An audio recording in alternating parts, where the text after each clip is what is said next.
Everyone, welcome back to Pine Hollow Auto Diagnostics. We got called in on a 2010 Chevy Impala, 3.5 liter V6. The shop says that, I guess it's been to several shops, it's setting a 5-volt reference code and a map sensor code, and they say that the previous shop already tried a map sensor. That's this guy right here. And you see the wires are a little chewed up there.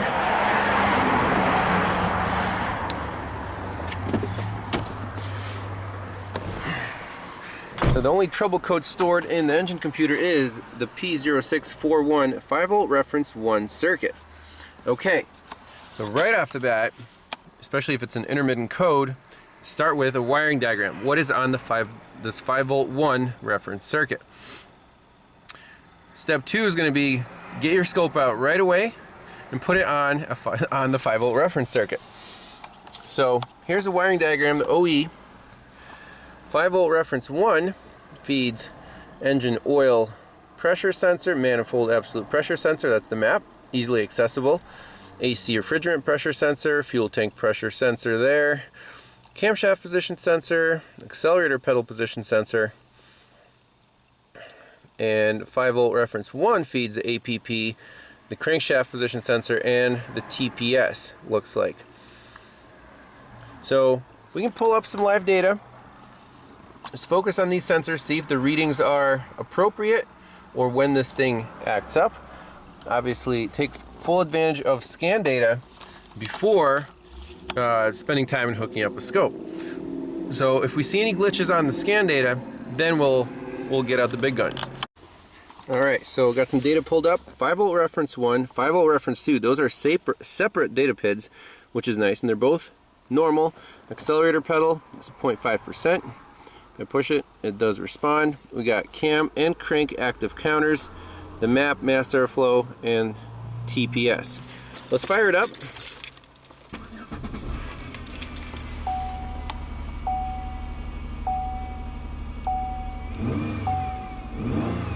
It seems to run perfectly fine. Now we can either take it on a test drive or bring the scanner out under the hood, wiggle some wires around, and see what, if there's an intermittent fault. Let's do a visual inspection on the harnesses. Just lightly touch them and see if we can get this car to act up, drop out the 5-volt reference. Okay, so visual inspection didn't show anything. I decided to take the car for a test drive. We're graphing all the stuff. 5-volt reference is great. We got a service to build track and reduced engine power message when I just accelerated here in like 2nd gear. Let's see what's going on. Let's just do a full code scan again. So back out and do a smart scan. Okay, so we set the 5-volt reference 1 circuit code again. So customer complaint verified, that's after a code clear. And then the EBCM says engine control module, powertrain control module, traction control system indicated, invalid serial data received. That's because, and it says it's in reduced power mode.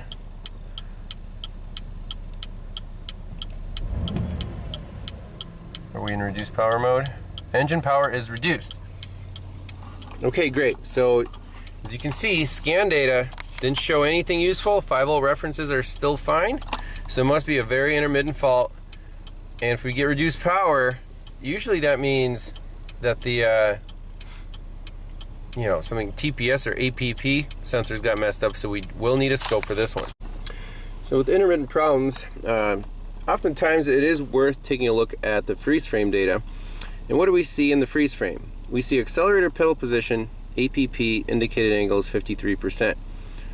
APP1, 53%. APP2 is only 26%. And that's the one that's, well, we're getting code for 5-volt reference 1. Here's the APP. And it would seem like the number 2 was wrong. So again, might not be super helpful, but what I want to do is go into the data stream for the throttle controls, throttle actuator data. We have 53 data pits, so voltage reference 1 and 2, and then APP sensor 1 and 2. Let's see if they agree or disagree.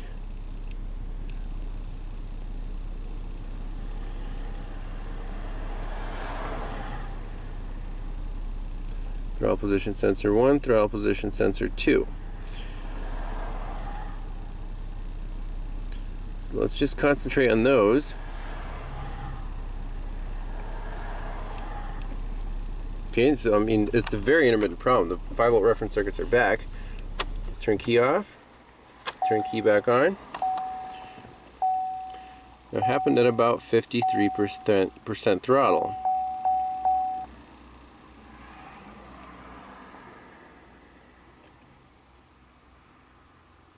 That's 100.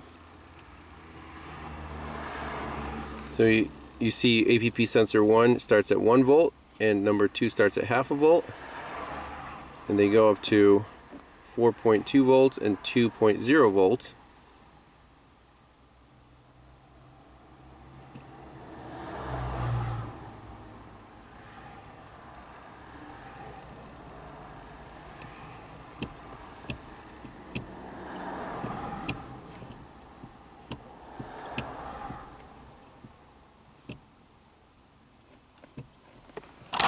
Says engine power is reduced. So what if we shut the key off, reset the codes, and try to recreate the problem just sitting here without the engine running. Alright, we're breaking out the big guns. PicoScope, 2 channels. Channel 1 is on the 5-volt 1 reference tan wire right at the APP. Channel 2 is 5-volt reference 2 wire on the white and black. And as you can see right now, they're both at 5 volts. Car's good. Let's start it up. Test drive it and see if a glitch occurs and if we can catch it on scan data. We caught it in the act, and it even showed up on scan data. How amazing is that? So we'll take a snapshot right there.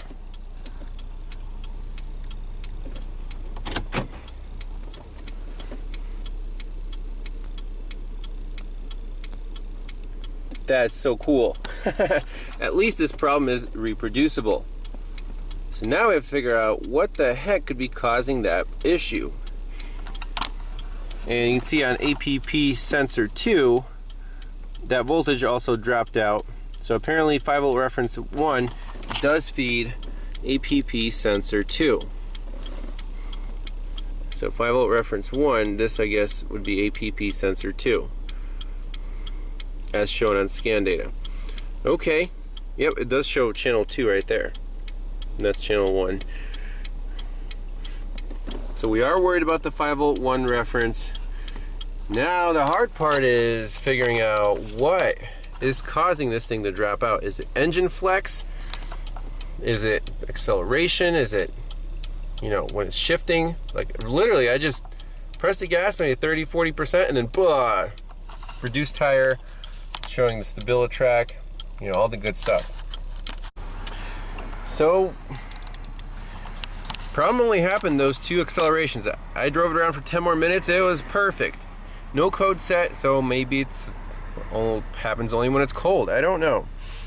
However, I want to try to just short out the 5-volt 1 reference. So I have the jumper wire going to the probe at the APP. We're just going to touch it through a test light to battery ground. We'll see if the test light lights up. It shouldn't. We'll see what happens on the scope. It's a very dim light.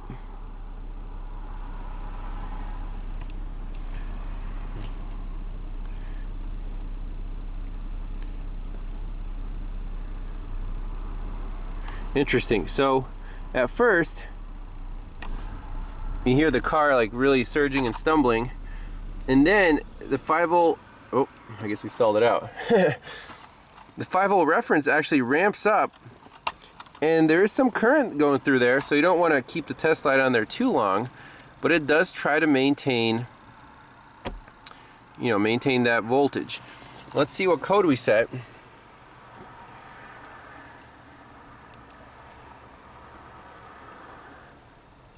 Yep, so same code, reproduced it manually with the test light.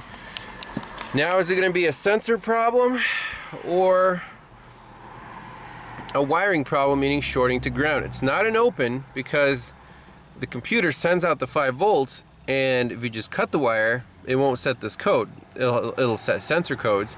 But this is a 5 volt reference tree code, meaning it's either being pulled to ground, like we saw here, manually. At first it'll go to 0, and then the computer will actually ramp up the current and try to recover the 5 volts. And if it can't, it'll, probably, hopefully not cook the 5 volt, driver chip in there. But it's an intermittent short on the 5 volt reference. So we have to look at the tree. Unfortunately, this tree has multiple sensors on it. Let's take a look at the 5 volt reference tree one more time.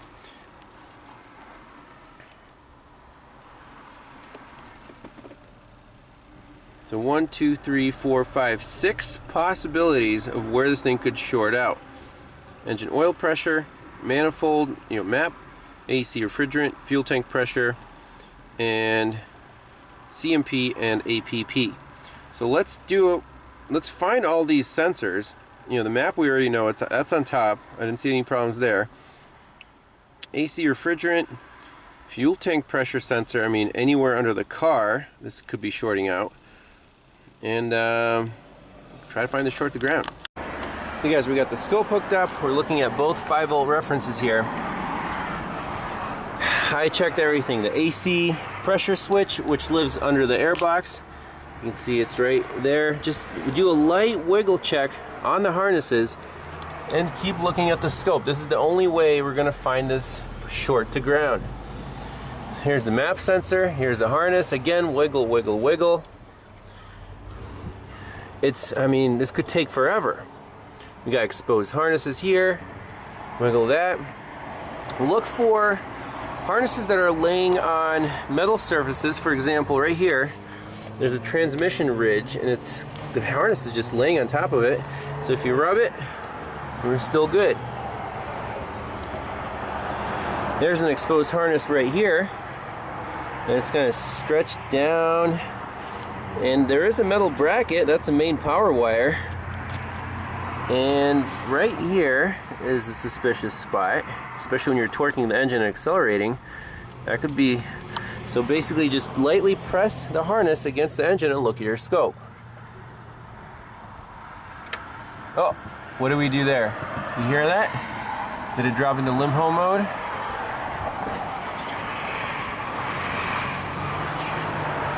Let's try again. Right there. I think we got it.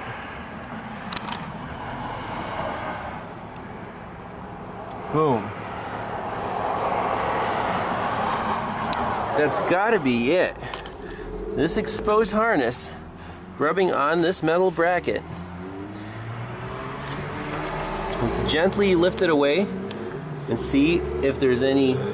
Oh yeah, that insulation on those wires right next to the bracket is rubbing through. That's a really hard camera shot, but we can try to zoom in here with some lighting right there.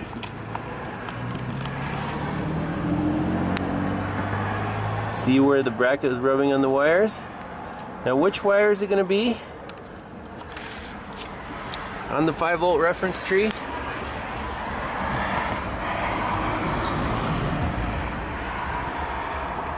So it's all great. They're all gray wires. Let's see, do we have a gray wire in here? Where would that go? Somewhere down there, maybe the oil pressure switch. Yep, I see a gray wire right there, and it's the one that's closest to the metal. So if we go like that, let's look at our scope again.